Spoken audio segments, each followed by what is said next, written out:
Dans le désert traversé par la Panaméricaine, ce mirador permet d'observer quelques-uns des dessins qu'on appelle géoglyphes.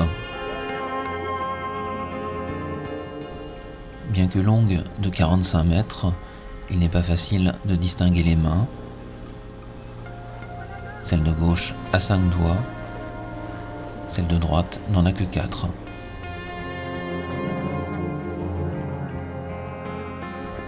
Il est plus difficile encore de se figurer l'arbre. Il est vrai que nous le voyons à l'envers, les branches sont au premier plan.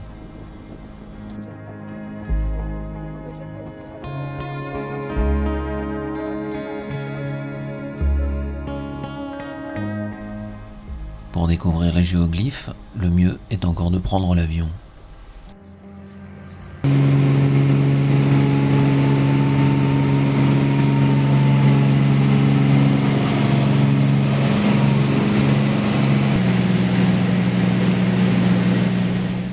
Après avoir survolé Nazca, on atteint très vite la zone désertique.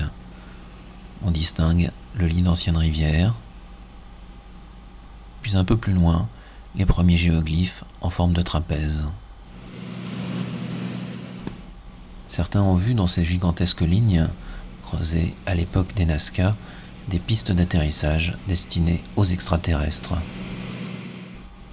C'est à l'évidence l'hypothèse la plus farfelue, mais 60 ans après leur découverte, personne n'a encore démontré avec rigueur à quoi servaient ces dessins, comme celui de cette baleine gravée dans le désert.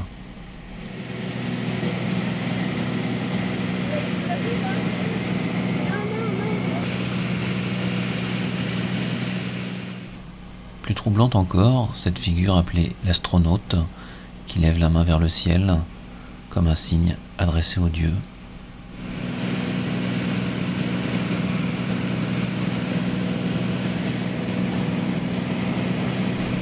La théorie la plus couramment admise est celle de Maria Raisch, cette mathématicienne allemande qui passa 50 années de sa vie dans ce désert pour étudier les lignes.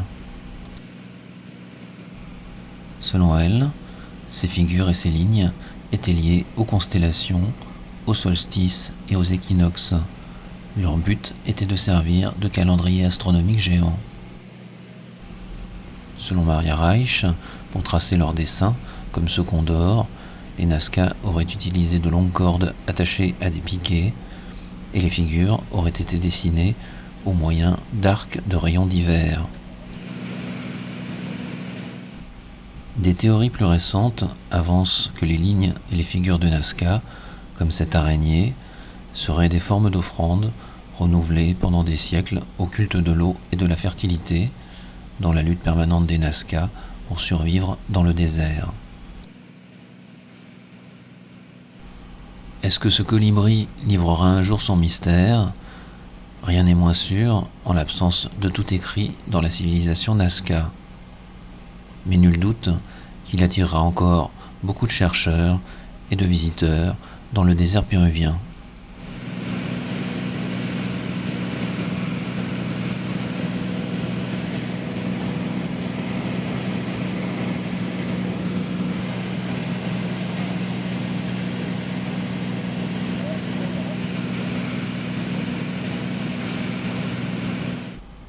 À 300 mètres d'altitude, on reconnaît le mirador au bord de la Panaméricaine.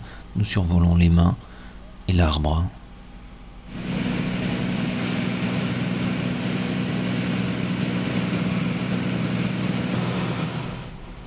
Il faut beaucoup d'attention pour arriver à discerner les 4 doigts à gauche et les 5 doigts à droite.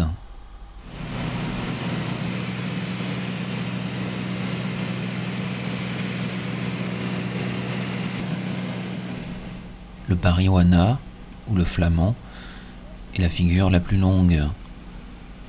Il mesure 280 mètres. On distingue ses ailes déployées et les 2 pattes de part et d'autre de la queue.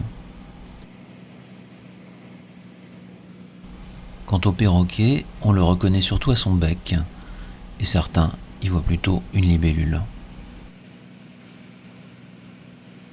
Restait un dernier mystère, l'un des seuls en fait à avoir été découvert, la raison pour laquelle les lignes ne se sont pas effacées avec les siècles.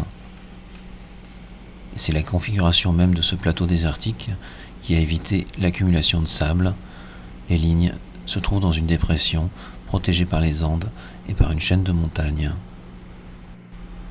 Après 45 minutes de vol au-dessus des lignes de Nazca, il était temps de redescendre sur Terre.